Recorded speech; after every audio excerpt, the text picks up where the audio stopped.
Hello everyone, welcome to UNCOVEREDLMS, your number one platform for all nursing students and any other person out there. With UNCOVEREDLMS, we get you covered on examination, health talks, and any other important updates when it comes to exams and health. If you haven't subscribed to the UNCOVEREDLMS channel, make sure you subscribe to the channel, then you turn on the notification bell so that anytime we post indicative videos like this, you don't miss it. For the previous section, we talked about how to log into the N&Mc online exams dashboard through to where we will successfully submit our exams for grading. For this section, we are talking about something more specific, and that is things to do during the N&Mc online exams. If you haven't watched the previous video, make sure you go back to the channel and watch that video. This video is very important for every nursing student so far as N&Mc online exams is concerned. For today's topic, we are talking about three parts over here. The first part, we will talk about flagging of questions. The second part, we will discuss time frame of questions, and also we will talk about how to choose answers for the third part. If we know how to flag questions, if we know how we are going to manage our time during the exams, and also if we know how to choose answers for a particular questions like this, then it will help students or candidates to have the higher probability of passing that exams. Therefore, every nursing student should stick to the very end of this video to get the maximum when it comes to the N&Mc online exams. Let's begin with the first part, that is flagging of questions. For this point, we will talk about how to flag a question. How do we flag a question? Looking at the interface over here, okay? Looking at the interface over here, we can see question number 1 over here. We can also see the time window over here. Then the next button over here. This is the question canvas. This is where the questions are displaying over here. Now, how do we flag a question?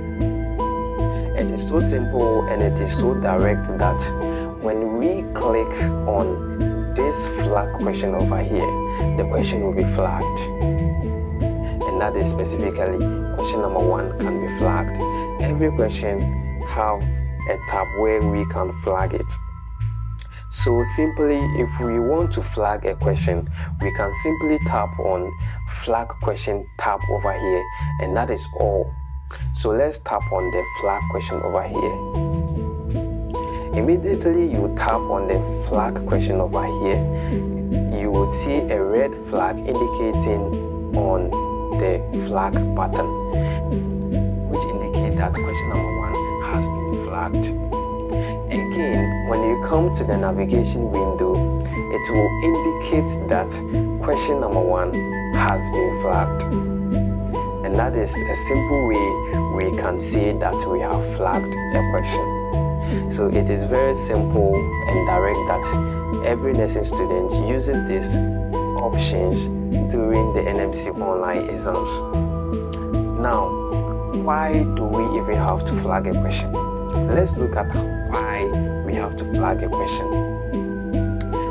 In a situation whereby the question is difficult for us to get the answer, hence, we will need extra time or enough time to review that question before we can choose the answer. In that case, we can flag a question. I hope you get it. In a situation whereby it is difficult for us to get the answer, we can click on the flagging question button over here to flag a question. And that is one reason why we flag questions. Another reason why we flag question is that it will help us to easily identify a question or the number of questions we have to revisit or we need to attempt to make changes to it. And that is why we flag questions. questions. It is so simple and it is so direct that we use this option whenever we are answering the N&Mc online exams questions.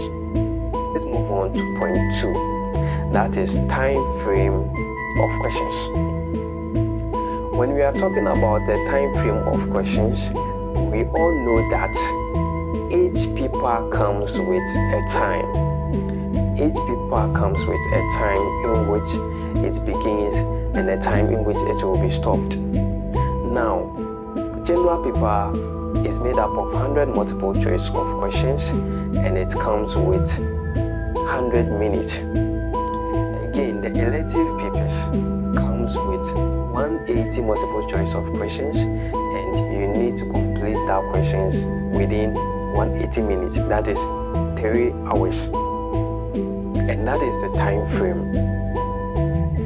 Now, looking at the question description over here, okay, we can see that marked out of 1. It means every question is marked as 1 mark. And again, every question is equal to 1 minute. If you spend more than 1 minute on a question, that means you are not going to complete all the questions before you submit or before your time elapses. So it is very important for you to note the time for each question and the time for that paper. Now, how do we beat time? How do we beat the time? How do we beat the time? Let's look at how we are going to beat the time during the exams. As I said that we have 1 minute for every one question, therefore you don't need to spend more than 1 minute for a question. Even if you spend more than 30 seconds for a question, you are not going to really answer all the questions very well. This is because after answering all the questions, you need to go back to make changes to your answers or to the questions you have flagged, or you need to revisit before you submit. And here is the case: if you are spending more than 1 minute on one question, that means you're not really going to do the work very well. You're just going to do trabidi. So please, let's note how we are going to go about each question. Let's look at how we are going to beat the question. Looking at this question, you just have to spend less than 30 seconds for the question. At the end of the question, you will have extra half of the time for you to use it to review your questions before you submit. So therefore, make it a point that you spend less than 30 seconds on each of the questions, so that at the end of the day you will have extra time for you to go over your questions before you submit your answer.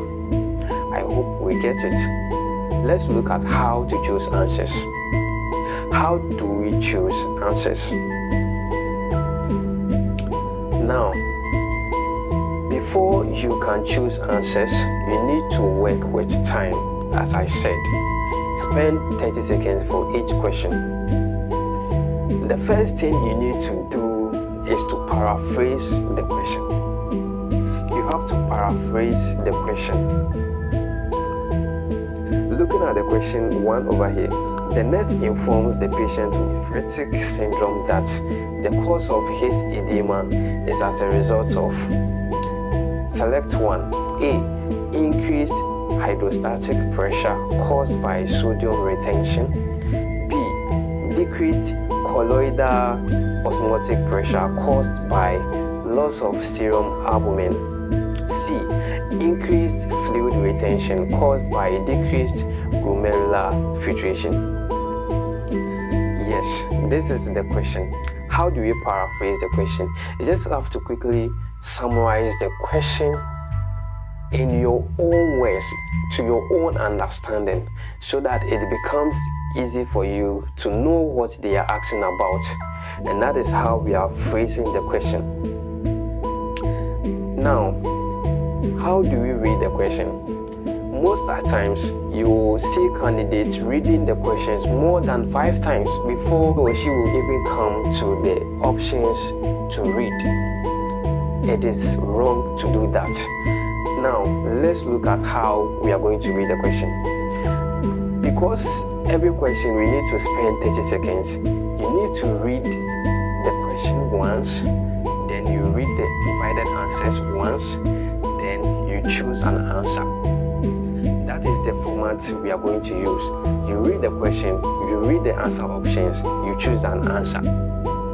You read the question once, you read the answer options once, then you choose the answer once. That is what you should employ. If still you don't get it, make sure you repeat the same thing before you choose an answer. Don't read a question more than 3 times, 4 times before you choose an answer. You might not finish your work within time. You might spend more than 5 minutes on a particular question, and that is very bad and very poor when you are answering questions. So make sure you read the question once, you read the answer options once, then you choose the answer. If you don't get it, repeat the process. And still, if you are not sure of the question, then you have to flag the question so that when you have enough time, you can revisit the question and make changes to it. I hope we get it. Yes. And that is how we are going to read, or how we are going to choose answer. Again, if you don't know an answer to a particular question, don't just flag the questions and move on to the next question, because we are working with time.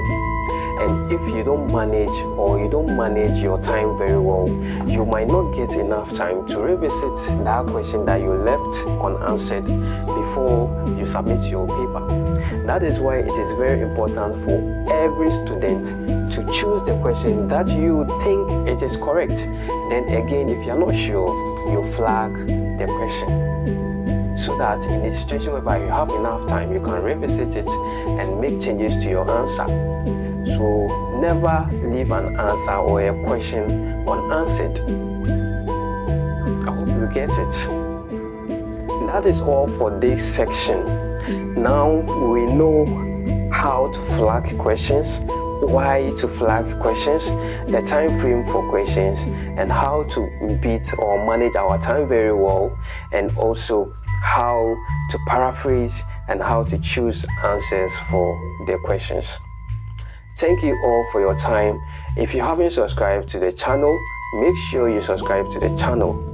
Again, if you haven't joined the Uncovered LMS pre-N&Mc online exams, kindly join as a nursing student or candidate before you write your N&Mc online exams.